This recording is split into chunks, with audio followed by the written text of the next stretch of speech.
Hello everyone, I'm Dr. Kiran Swami from Regen Pharmaceuticals, and we are live again this week with Dr. Yashika Arora. And today's topic is quite interesting. We are talking about warts this time. So, how warts is a very different chapter and why it's important. Because it doesn't cause any problem to you, but it looks bad and in some cases it even causes problems. So आज हम उसके बारे में बात करेंगे जो एक बहुत हाउसहोल्ड प्रॉब्लम है और एक होम्योपैथिकली बहुत अच्छे से रिजॉल्व हो सकती है. तो let me invite doctor Yashika Arora. She is a very passionate homeopath, and her passion towards homeopathy is well seen in the community, and people know her due to that very enthusiasm, particularly for homeopathy. So let me invite her. Dr. Yashika will be joining us.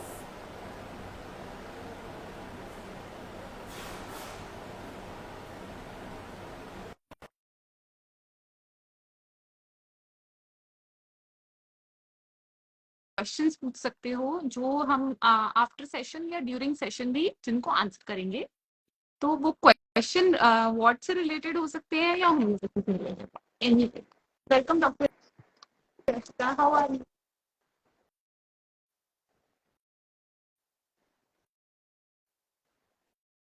So, welcome, Dr.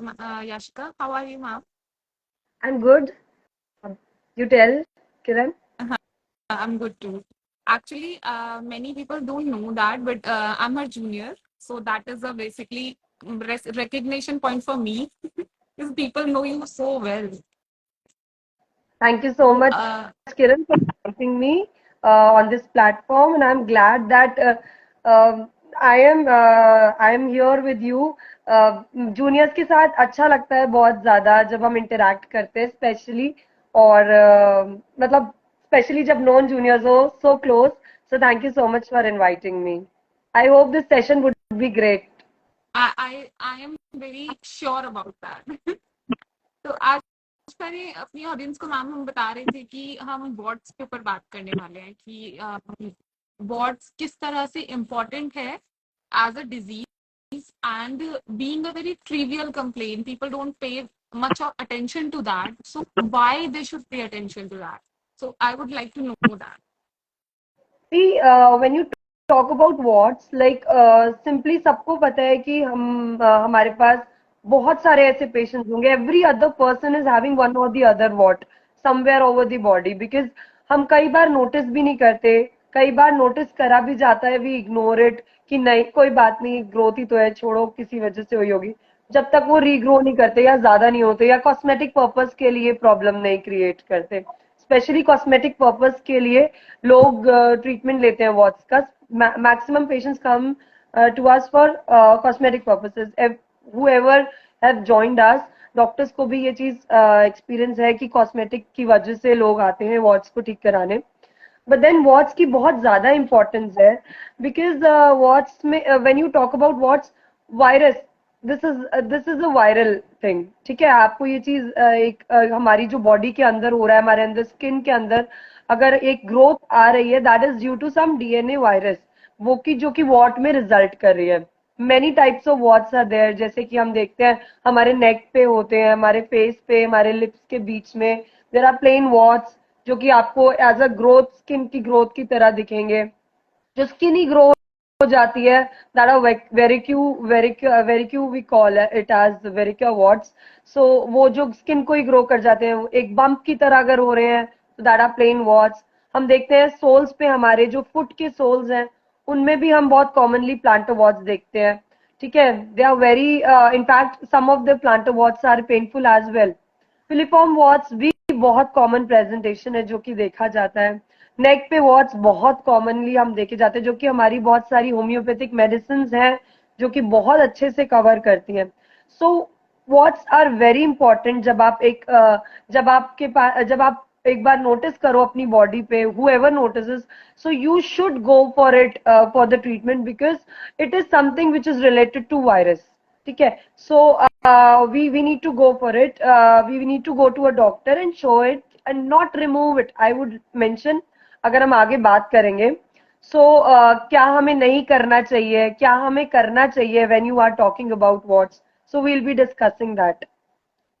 एक Over general to you.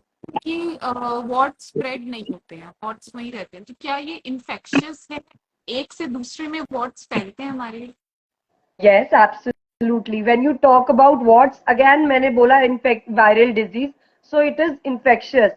ऐसे common contact से, बहुत हल्का सा touch से जरूरी नहीं है कि वो फैल जाए. सेक्सुअली भी ट्रांसमिट होते हैं. When you talk about genital warts, very very very common presentation आजकल. बहुत ज्यादा केसेस आ रहे हैं जेनाइटल वॉट्स के पेशेंट में जब आप देखते हो. So first thing is very commonly this is like कि जेनाइटल वॉट्स तो बहुत सेक्सुअली दे ट्रांसमिट. एंड दूसरी चीज, टच से आपको नॉर्मल टच से नहीं होगा, but you when you get it, मतलब when you get touched it with बहुत ज्यादा डीपली आपने टच कर दिया, you are very immunosuppressive when you talk about your immunity, because everybody who touches a wart. ये चीज हम वहीं पे अगर हम आ जाए तो एक इंसान को तभी डिजीज होगा जब उसकी इम्यूनिटी लो है. हर किसी को वॉट नहीं हो जाएगा अगर उसने टच कर भी दिया, specially when the immunity is strong. But when you a person जो कि इम्यूनोसप्रेस्ड है या फिर इम्यूनिटी उसकी लो है, so they can easily grasp that infection from the other person, from the infected person. So yes, it is easily transfer, yes it can transfer through touch, deep touch or sexually etc.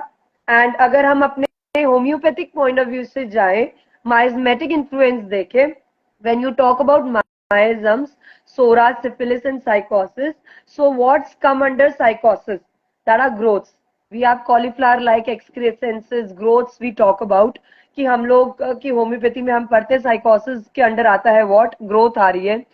So again sycosis and syphilis, both the miasm, it is, they are infectious. ठीक है, though in every miasm infectious, but when you talk about sexual infection और sexually जो transmit हो जाते हैं disease, उनमें सोरा और syphilis आते हैं, साइकोसिस और सिफिलिस आते हैं, सॉरी नॉट सोरा, साइकोसिस और सिफिलिस आते हैं.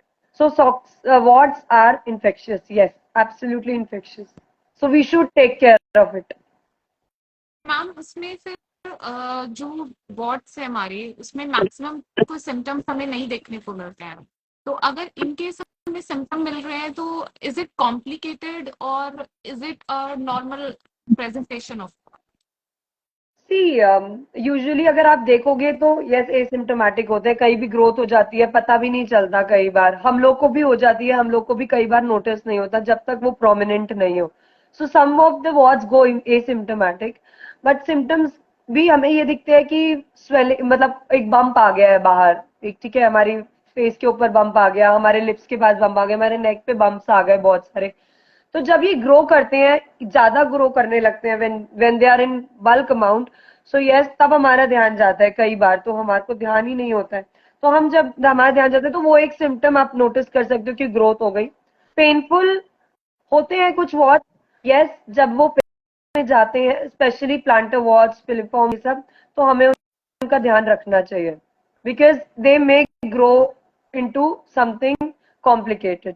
बहुत ज्यादा कोई कॉम्प्लिकेशन नहीं है कि बहुत ज्यादा परेशानी, but they may become more infectious, because कहीं ना कहीं अगर सिम्टम आएंगे, स्वेलिंग होगी, अगर पेन आ रहा है, तो कुछ ना कुछ उसमें से हो सकता है, something some other symptom would occur or it may affect the other parts of the body. So yes, you should take, one must be concerned about it कि yes अगर हमें symptoms आ रहे हैं तो we should opt for some treatment. So that was really good insight to know, because कुछ घबरा जाते हैं इस चीज में कि वॉट्स में तो कभी कुछ प्रॉब्लम नहीं होती, तो मुझे इचिंग क्यों हो रही है, मुझे पेन क्यों हो रहा है, तो होता है commonly pain. yeah, they tend to worry about that. तो in case अगर किसी को जनरल मैनेजमेंट करना है या किस तरह से कुछ होम रेमेडीज या किस तरह प्रिकॉशनरी क्या मेजर्स एक पर्सन ले सकते हैं इसके लिए?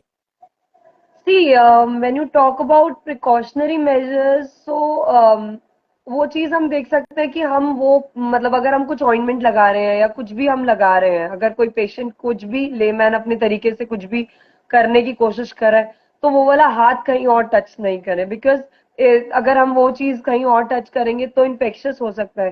When you talk about home remedies, बहुत लोग बहुत कुछ ऑप्ट करते हैं. आजकल टेप्स आती है, आजकल बर्न कर लेते हैं खुद ही, कई बार लोग खुद भी बर्न कर लेते हैं, कई बार खुद जाते हैं डॉक्टर के पास, बर्न करा लेते हैं.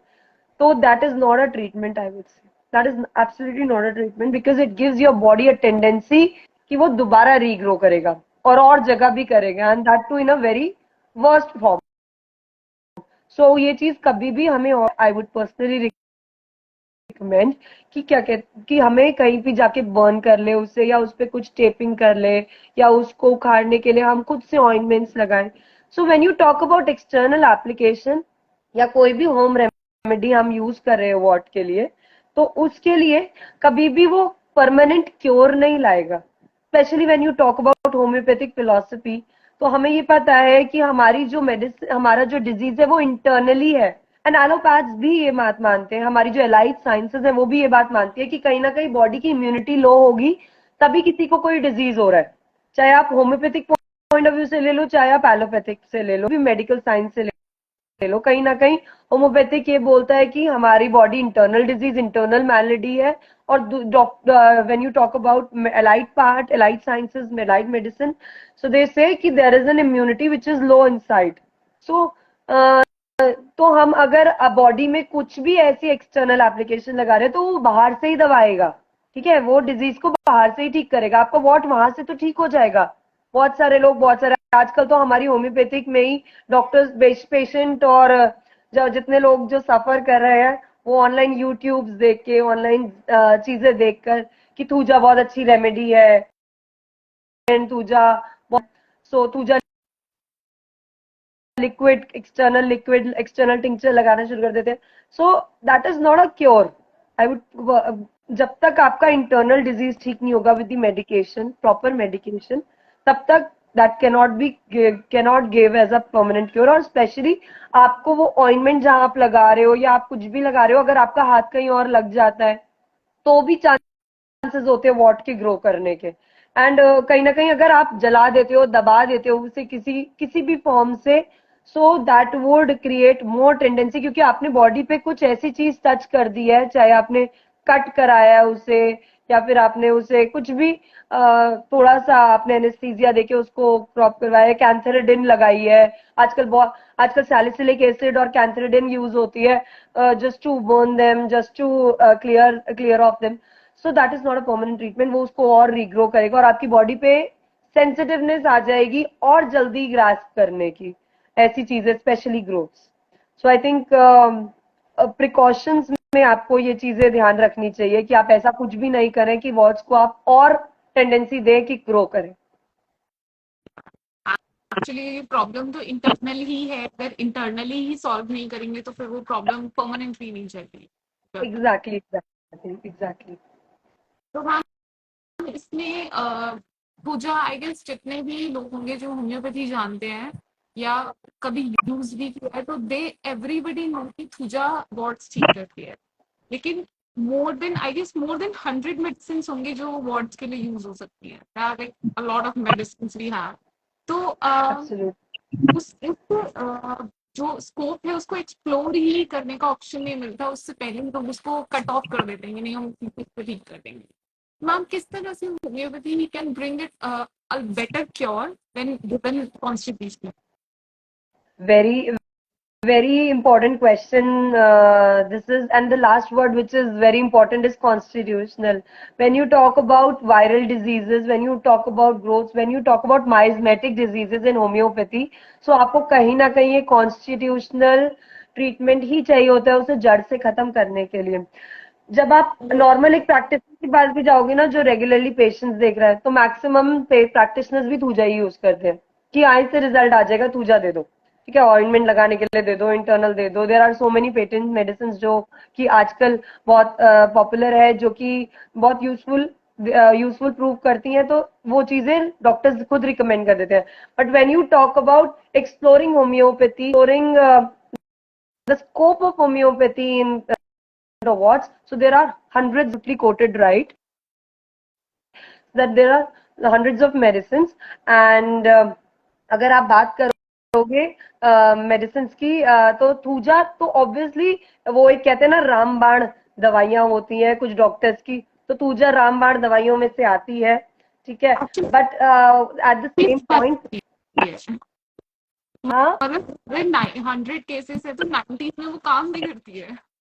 करती है, बिल्कुल करती है, because it is exactly a psychotic anti psychotic medicine. हम पढ़ते हैं हमारी जो एंटी साइकोटिक मेडिसिन ने दी थी वो तूजा, ठीक है, वो बिल्कुल कॉलीफ्लावर लाइक वॉटी एक्सक्रेसेंसेस के लिए बहुत सूटेबल मेडिसिन है। It is a simillimum medicine, so कहीं ना कहीं वो मैक्सिमम केसेस में एक्ट भी करती है, but there are numerous remedies like antim crude, causticum and merc sol, nitric acid, antim tart, in fact बहुत सारी ऐसी रेमेडीज हैं जो कि यूजफुल प्रूव करती हैं कैलकेरिया काप वार्ड्स में। जो भी साइकोटिक डायथिसिस वाली मेडिसिन हैं वो बहुत अच्छा काम करती हैं अलग अलग प्रेजेंटेशंस में। आप बात करोगे वो जो सबसे कॉमनली आजकल मैं बहुत कॉमन देख रही हूँ, मेरे पास लेडीज आ रही हैं because of this sweating area यहाँ नेक के पास, तो यहाँ पे बहुत सारे उनको वॉट्स वगैरह होने मतलब स्टार्ट हो जाते हैं बहुत जल्दी इजीली और बहुत ज्यादा जल्दी ग्रो करते हैं, सो उसमें कॉस्टिकम बहुत अच्छा काम करती है। Causticum again is an anti psychotic remedy, और नेक पे, लिप्स के अराउंड, फेस पे जो भी वॉट्स है उसमें कॉस्टिकम बहुत अच्छा काम करती है। When you talk about antim crude, तो नेल्स के पास, हमारे डॉर्सम ऑफ हैंड्स में बहुत कॉमनली प्रेजेंटेशन देखते हैं हम लोग वॉट्स की, सो कहीं ना कहीं वो मेडिसिन जो है एंटिम क्रूड वो बहुत अच्छा काम करती है। नाइट्रिक एसिड जो कि हम अभी बात कर रहे थे कि बहुत मतलब हमारे को अगर सिम्टोमेटिक वॉट्स मिलते हैं जिसमें पेन्स हो रहे हैं, इचिंग हो रही है, इरिटेशन हो रही है, सो उसमें नाइट्रिक एसिड बहुत अच्छा काम करती है। एंटिम क्रूड भी करती है no doubt when you talk about plantar warts, but nitric acid में वो स्पेसिफिक जो पेन्स है, स्प्लिंटर लाइक पेन्स या जो वॉट में एग्जैक्टली पेन होते हैं उसमें स्पेशली लिखा है सेंसिटिव वॉट्स, ब्लीडिंग वॉट्स, बहुत अच्छा काम करती है नाइट्रिक एसिड। कॉस्टिकम है, एंटिम क्रूड है, देर आर न्यूमरस रेमेडीज। आप you can not even count on your hands, क्योंकि हर पेशेंट को एक इंडिविजुअलाइज्ड मेडिसिन जाएगी। हम कभी भी उसका वॉट नहीं देखते कि नेक पे वॉट है तो मैंने कॉस्टिकम दे दी, फेस पे वॉट है तो मैंने थूजा दे दी, या उसको जेनाइटल वॉट्स हो रहे हैं तो मैंने अगेन उसको थूजा दे दी, या मैंने कोई भी ऐसी रेमेडी दे दी जिसमें इन्फेक्शन और नाइट्रिक एसिड वगैरह जो भी हम देखते हैं सिम्टोमेटिकली, ऐसा कभी नहीं देते हैं। हम पूरा इंडिविजुअलाइज की पूरी एक केस चेकिंग करते हैं, जैसे कि हमारी एक फॉलो हम एक केस चेकिंग को फॉलो करते हैं, हम उसके फिजिकल जनरल्स को कैलकुलेट करते हैं, मेंटल जनरल्स को कैलकुलेट करते हैं, कहीं ना कहीं सिम्टम्स देखते हैं, कोई और एसोसिएटेड सिम्टम्स तो नहीं है, कोई और प्रॉब्लम्स तो नहीं है साथ में जो कि पास्ट हिस्ट्री में दिख रही हो या फिर प्रेजेंट हिस्ट्री में दिख रही हो, उसके अकॉर्डिंग एक पूरा हम टोटालिटी बनाने के बाद ही पेशेंट की मेडिसिन पे आते हैं। उसमें भी हमें 2-3 मेडिसिन मिलती हैं जो कि रूल आउट करने पे एक पे आती है, ठीक है, फिर हम उसको सिमिलिमम रेमेडी देते हैं, जो मैक्सिमम उसको सिमिलिमम रेमेडी हम लोग के अकॉर्डिंग वो प्रूव हो रही है, ठीक है, कि ये चीज इसको सूट करेगी ये मेडिसिन एक एग्जैक्ट एक सही पोटेंसी में, तब जाके हम उसको एक तरीके से एक मेडिसिन दे रहे हैं। That is not, you are even not sure that it is a remedy which will cure the patient, ठीक है, कहीं ना कहीं हमने उसके कॉन्स्टिट्यूशन को लेके सब कुछ लेके हमने उसे एक रेमेडी दी, एक पोटेंसी दी है, हमें जो फॉलोअप मिलेगा पर्सन से उसके अकॉर्डिंग हम प्रोसीड करते हैं, देन वी गो फॉर। जब भी एक पेशेंट वार्ड का आता है तो हमेशा मतलब हमेशा हमें ये चीज ध्यान रखनी चाहिए, इट वॉन्ट बी मैजिक कि वो 1 महीने में ठीक हो जाएंगे, 15 दिन में ठीक हो जाएंगे, और अगर आप ठीक कर रहे हो या आपको कोई डॉक्टर ठीक कर रहा है तो मतलब आप ठीक कर रहे हो उस चीज को, तो कहीं ना कहीं वो जड़ से खत्म नहीं हुआ है। You should take care of it कि अगर आपको वो जड़ से खत्म करना है तो कहीं ना कहीं एक स्लो पेस पे जाके विद द कॉन्स्टिट्यूशनल रेमेडी वो इंटरनली आपको खत्म करना पड़ेगा। आप उसको एक्सटर्नली ठीक कर सकते हो, बट इंटरनली उसके एक लॉन्ग टर्म ट्रीटमेंट है, because it is a miasmatic disease, तो आपको उस अकॉर्डिंग मैनेज करना पड़ता है when you talk about watts.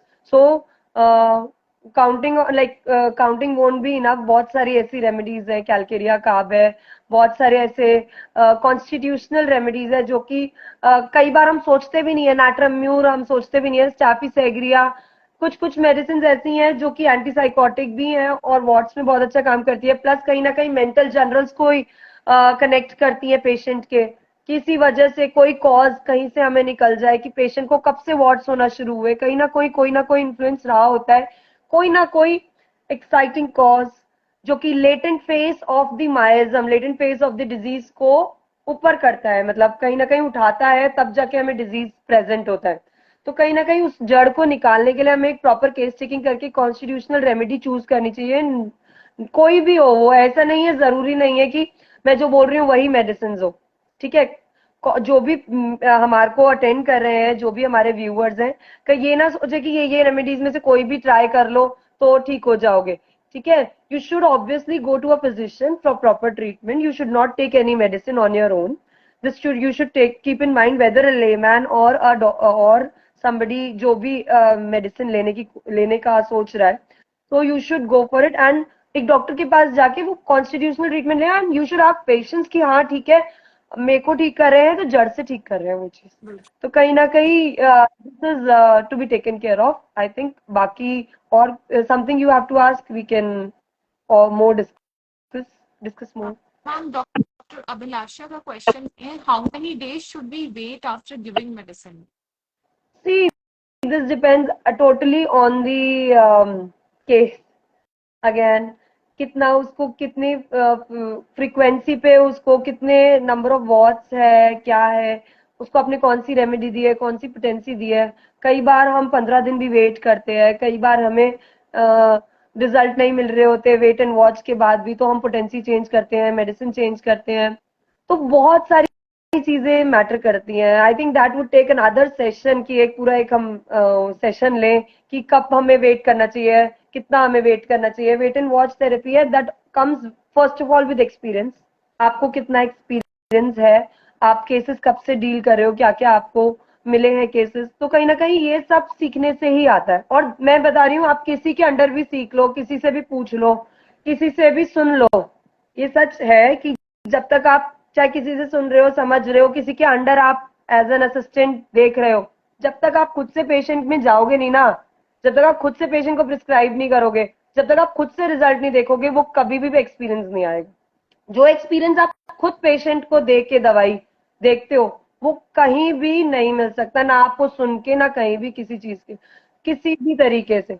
जब तक आप, और वो एक कॉन्फिडेंस भी आएगा जब आप पेशेंट को खुद दवाई देके उसका रिजल्ट देखोगे, वेट एंड वॉच करोगे, चाहे महीना भी वेट करो यार, कोई दिक्कत नहीं है. ठीक है, तो it is not a fixed time कि हमें 15 दिन ही वेट करना है या हफ्ता ही वेट करना है. हाँ, आपको रेगुलर पेशेंट को फॉलोअप के लिए आफ्टर एवरी वीक बुलाना चाहिए, जिससे आपको कहीं ना कहीं कुछ और सिम्टम मिले, या वॉट ग्रो कर रहे हैं तो कहीं ना कहीं आपको ये पता चले कि कहीं ना हमारी मेडिसिन जो है वो सही नहीं है, या आप कहीं पे होम्योपैथिक एग्रावेशन देख रहे हो किसी और सिम्टम में. तो फॉलोअप हमें रेगुलर करना चाहिए पेशेंट का. बट वेट एंड वॉच आप सीख लो, आप समझ लो, आप सुन लो, आप किसी से असिस्टेंट, किसी के साथ आप असिस्ट कर लो. बट जब तक आप पेशेंट को दोगे नहीं दवाई, वहां से वेट एंड वॉच नहीं देखोगे, तब तक वो एक्सपीरियंस आएगा ही नहीं, और कॉन्फिडेंस भी नहीं आएगा. सो अपने आप पेशेंट को दो. गलती होगी ना, एक बार होगी, दो बार होगी, तीन बार होगी, फिर ही एक्सपीरियंस आएगा. गलती से ही हम सीखते हैं. सो कहीं ना कहीं आई फील कि खुद की प्रैक्टिस से ज्यादा आप कॉन्फिडेंटली वो चीज बता पाओगे कि कितना आपको वेट करना है, कितना नहीं. How to select dose and potency in skin disorders? So again there is a separate this is again a separate entity, जो कि हम डोसेज एंड पोटेंसी की बात करें तो बहुत ही वास्ट टॉपिक है ये, बिकॉज ये भी एक्सपीरियंस से आता है. सबसे पहले कहीं ना कहीं आप पेशेंट में जब भी आप वायरल चीजें देखो, या ये जो भी मेडिसिन आप मेडिसिन देखो, तो हमेशा आप पेशेंट की ससेप्टेबिलिटी देखो, पेशेंट कितना प्रोन है. पोटेंसी की जब हम बात करते हैं, चाहे लो पोटेंसी देना हो, चाहे हाई पोटेंसी देना हो, एज क्या है पेशेंट की, उसका नेचर, उसका कॉन्स्टिट्यूशन कैसा है, कहीं ना कहीं ससेप्टेबिलिटी लो है, हाई है, तो उसी अकॉर्डिंग आपको पोटेंसी सिलेक्ट करनी चाहिए. बट स्टार्टिंग के लिए मैं आपको यही बोलूंगी कि when you are a practitioner, जो कि आप स्टार्ट कर रहे हो, तो आप लो पोटेंसी या मीडियम पोटेंसी से ही शुरू करो. ठीक है, 6 पोटेंसी भी बहुत अच्छा काम करती है, 12 पोटेंसी भी बहुत अच्छा काम करती है वाट्स में, 30 भी बहुत अच्छा काम करती है, 200 भी करती है, वहीं पे 10 एम और 1 एम भी करती है, but again depends on the patient completely. But आप एज अ पर्सन, जो कि आप फर्स्ट टाइम, अगर आप पेशेंट को, आपको कुछ समझ नहीं आ रहा है या आपको लग रहा है कि आप हाइपरटेंसी तो नहीं दे दोगे, तो rather than giving a high potency to the patient, you should go for low potencies, 12, 30, 200 medium potencies would be great. And अगर आपको फिर कॉन्फिडेंट हो आप बहुत ज्यादा कि हाँ मेरा बिल्कुल सिमिलिमम रेमेडी है, मैंने बिल्कुल सही मेडिसिन चूज करी है पेशेंट के लिए, तो आई वुड रिकमेंड कि आप एलएम पोटेंसी यूज करो, क्योंकि एलएम पोटेंसी अगर आप उसको रिपीटेडली दोगे और आपने एक मिनिमम सही सेलेक्ट किया है, तो वो बहुत जल्दी और बहुत ही एक फास्ट पेस पे और जड़ से खत्म वाला ट्रीटमेंट देगी।